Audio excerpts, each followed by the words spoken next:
Hello dear student, तो कैसे हैं आप सभी। आशा करता हूँ कि मस्त होंगे, स्वस्थ होंगे और अपने अपने जीवन में मस्त होंगे। ठीक है, तो चलिए आज हम आपके लिए लेके आए हैं सेकेंड चैप्टर का थर्ड सेशन लेके आए। इट मीन्स कि हमने फर्स्ट सेशन और सेकेंड सेशन ऑलरेडी कंप्लीट करवा दिया है। आज आपका कौन सा सेशन है? तो थर्ड सेशन है। थर्ड सेशन में हम 10 से 14 क्वेश्चन देखेंगे जल्दी जल्दी। तो सबसे पहला क्वेश्चन आपका कि राज तरंगिणी के लेखक कौन है। राज तरंगिणी के लेखक कौन है? तो इसका आपका सबसे पहले आंसर बता देते हैं कि राज तरंगिणी के लेखक कल्हण है। तो चलिए सबसे पहले कल्हण के बारे में हम लोग कुछ जानते हैं। कल्हण क्या है? तो राज तरंगिणी के लेखक है। अगर आपको कोई पूछे कि राज तरंगिणी का अर्थ क्या होता है, तो राज तरंगिणी का अर्थ होता है राजाओं की नदी। राजाओं की नदी इसका अर्थ होता है। ओके, और राज तरंगिणी अगर आपको पूछे कि राज तरंगिणी किस चीज पर बेस्ड बुक है, किस चीज पर बेस्ड बुक है, तो इस बुक में कश्मीर के बारे में बताया गया है। जो प्राचीन कश्मीर है हमारा, जो कि भारत का स्वर्ग है, उसके बारे में बताया गया है। बाकी इसके जो और ऑप्शन है उसको भी जरूर हम लोग इलाबोरेट करेंगे। जैसे पतंजलि, पतंजलि के बारे में हम लोग सभी लोग जानते हैं कि ये योग से संबंधित है। क्या से संबंधित है? योग से संबंधित है। तो इन्होंने क्या लिखा था? तो इन्होंने योग सूत्र लिखा था।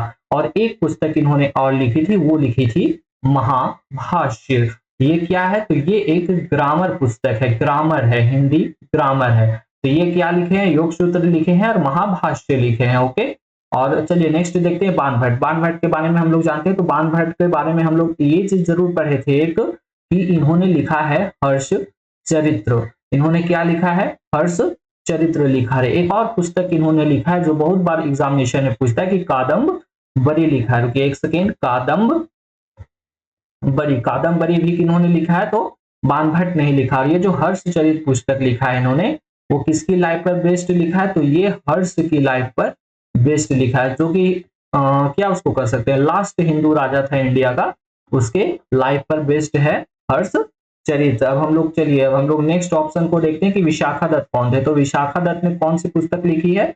वो है आपका मुद्रा राक्षस। कौन सी पुस्तक लिखी है? तो मुद्रा राक्षस पुस्तक लिखी है। ठीक है, और ये किस कवि कौन किस समय के कवि थे? तो ये गुप्त काल के कवि थे। ठीक है, और ये किसके राज कवि थे? अगर आपको पूछा जाए कि विशाखा दत्त किसके राज कवि थे, तो राज कवि ये किसके थे? तो ये राज कवि थे चंद्रगुप्त द्वितीय के। चंद्रगुप्त द्वितीय के ये राज कवि थे। चलिए अब हम लोग नेक्स्ट क्वेश्चन देखते हैं जल्दी से। नेक्स्ट क्वेश्चन आपके क्या कहता है? नेक्स्ट क्वेश्चन है आपका अर्थशास्त्र और इंडिका से किस राजवंश के विषय में जानकारी मिलती है। ये दो पुस्तक है आपकी, अर्थशास्त्र और इंडिका। ये दो पुस्तक है आपकी, अर्थशास्त्र और इंडिका। इसके लेखक कौन कौन है? तो अर्थशास्त्र के आपके लेखक हैं चाणक्य। कौन है? तो चाणक्य। चाणक्य को और किन किन नामों से जाना जाता है? तो पहला नाम है आपका विष्णु गुप्त और कौटिल्य। ये तीनों नामों से किन्हें जाना जाता है? तो अर्थशास्त्र के लेखक चाणक्य को जाना जाता है। चाणक्य, विष्णुगुप्त और कौटिल्य। एक पुस्तक है आपकी इंडिका। इंडिका के लेखक कौन है? तो मेगास्थनीज है। कौन है? तो मेगास्थनीज है। ठीक है, और ये दोनों पुस्तक किस काल से संबंधित है? आपको ये प्रश्न पूछा, तो ये दोनों पुस्तक आपका मौर्य काल से संबंधित है। किस काल से संबंधित है? तो मौर्य काल से संबंधित है। ठीक है, और ये जो मेगास्थनीज है किसका राजदूत था? तो ये आपका राजदूत आया था मौर्य काल में ही, ये राजदूत बन के आया था। चलिए हम लोग नेक्स्ट क्वेश्चन देखते हैं जल्दी से। नेक्स्ट क्वेश्चन है कि अर्थशास्त्र की रचना कब हुई थी। नेक्स्ट क्वेश्चन आपका दिया कि अर्थशास्त्र की रचना कब हुई थी। अर्थशास्त्र के बारे में अभी मैंने आपको बताया, लिखा किसने है? चाणक्य ने लिखा है। ठीक है, अर्थशास्त्र की रचना कब हुई थी? तो 4वीं शताब्दी ईसा पूर्व में अर्थशास्त्र की रचना हुई थी।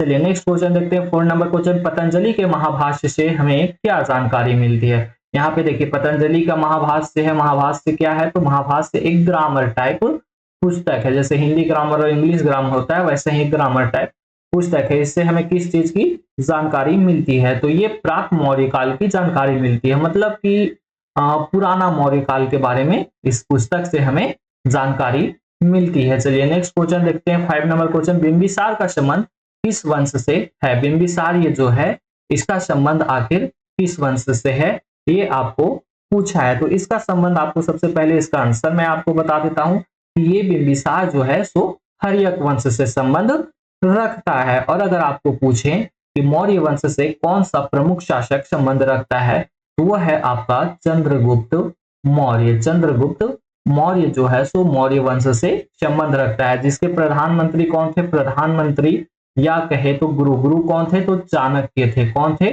चाणक्य थे। ओके। गुप्त वंश से कौन सा महान शख्सियत जो है तो संबंध रखता है, ये आपको पूछा गया। तो इसमें आपका है चंद्रगुप्त, चंद्रगुप्त द्वितीय। इसमें आपको यही नहीं होना, ये चंद्रगुप्त जो है चंद्रगुप्त मौर्य सो मौर्य काल का है, ये चंद्रगुप्त द्वितीय है सो गुप्त काल का है।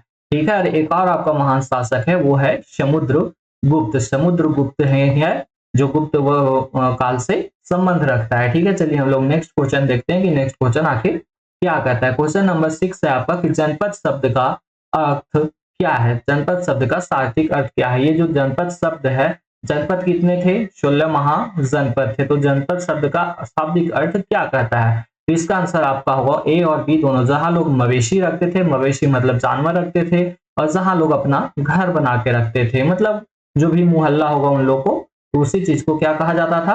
तो जनपद कहा जाता था प्राचीन काल में। पंच चिन्ह वाले सिक्के बनते थे। यहाँ पे आपको प्रश्न पूछा है कि पंच चिन्ह वाले सिक्के बनते थे, तो पंच चिन्ह वाले सिक्के क्या कैसे बनते थे? सोने से बनते थे, चांदी के बनते थे, या तांबे का बनते थे? इसका सही आंसर होगा बी और सी, चांदी के और तांबे के बनते थे पंच चिन्ह वाले सिक्के। पंच चिन्ह वाले सिक्के मतलब 5 चिन्हों वाले सिक्के बना करते थे।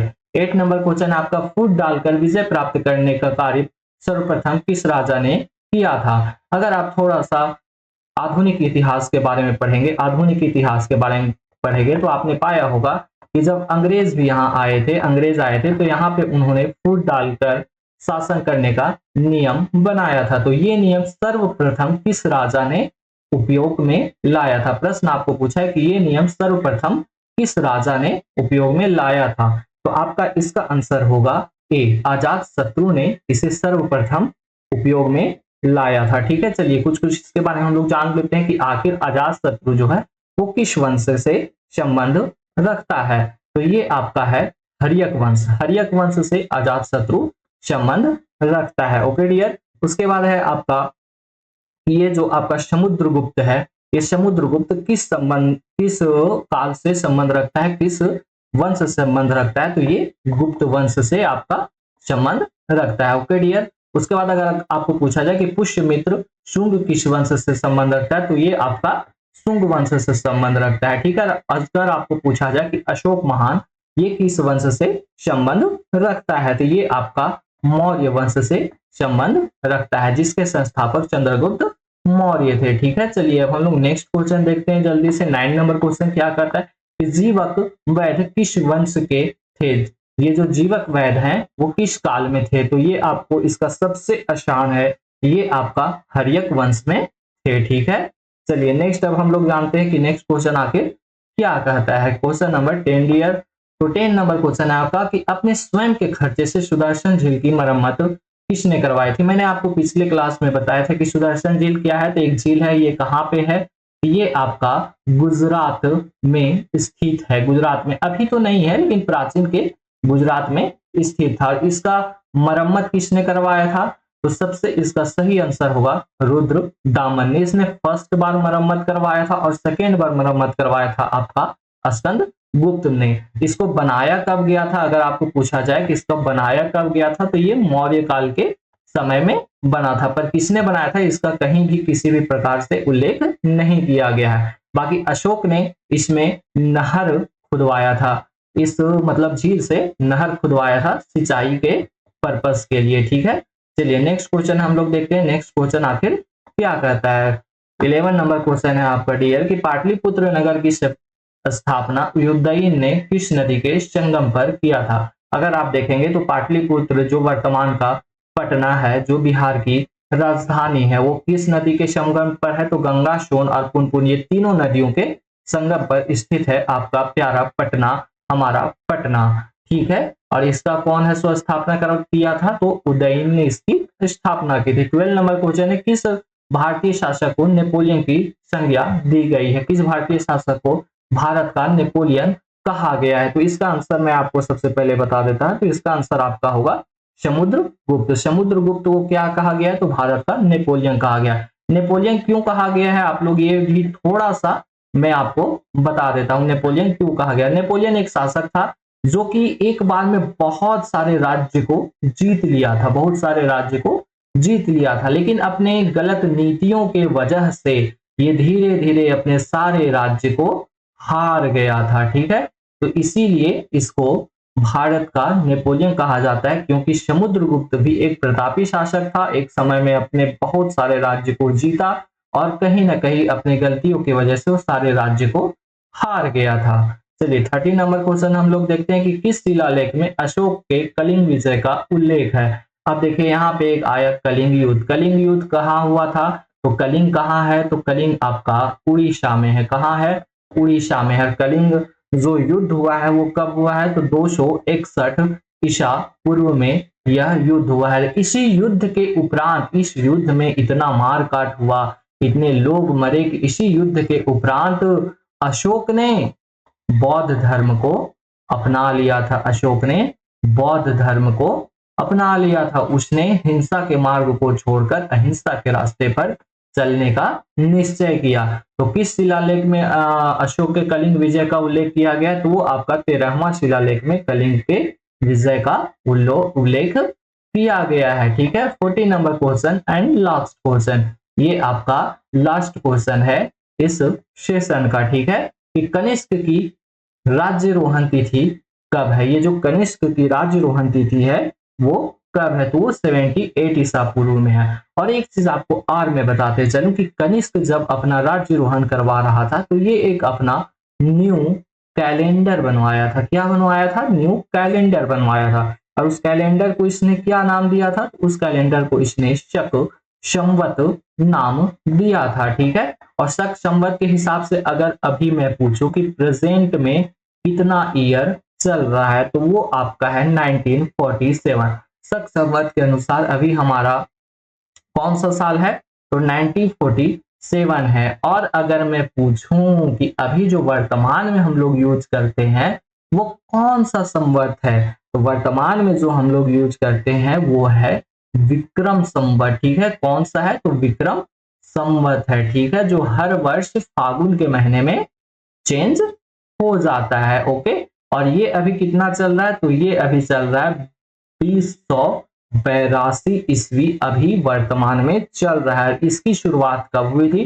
तो 57 ईसा पूर्व में इसकी शुरुआत हुई थी। अगर आप यहाँ पे देखेंगे कि इसका प्रेजेंट आपको कैसे निकालना है, तो मान के चलिए कि आप इसको क्या कीजिए कि अभी क्या चल रहा है? 2025 चल रहा है और इसमें से आप माइनस इसको कर दीजिए 78। ओके, बिकॉज ये शख्स अयथी में है, क्या उसको कहा जाएगा? ईस्वी में है। और अगर इसको आपको निकालना है तो इसको आप क्या कीजिए कि 2025 कीजिए और प्लस ऐड कर दीजिए 57, तो आपका आ जाएगा 2082। इसको ऐसा क्यों बनाया गया? क्योंकि ये ईसा पूर्व में है। ठीक है, तो चलिए बहुत बहुत धन्यवाद, थैंक यू जो आप यहाँ तक जुड़े रहे, आप हमारे साथ जुड़े रहे। कल जो सेशन आएगा वो आपका 3rd चैप्टर का आएगा। जो हिस्ट्री का आपका फर्स्ट बुक है, फर्स्ट बुक का 3rd चैप्टर का कल सेशन स्टार्ट होगा। इसका भी 3 सेशन चलेगा। तो आप मेरे चैनल को सब्सक्राइब कर लिए और मेरे साथ जुड़े रहे और अपने आप को 90% तक स्कोर करने के लिए एक काबिल स्टूडेंट आप अपने आप को बना ले। चलिए बहुत बहुत धन्यवाद जो आप यहाँ तक जुड़े रहे उसके लिए।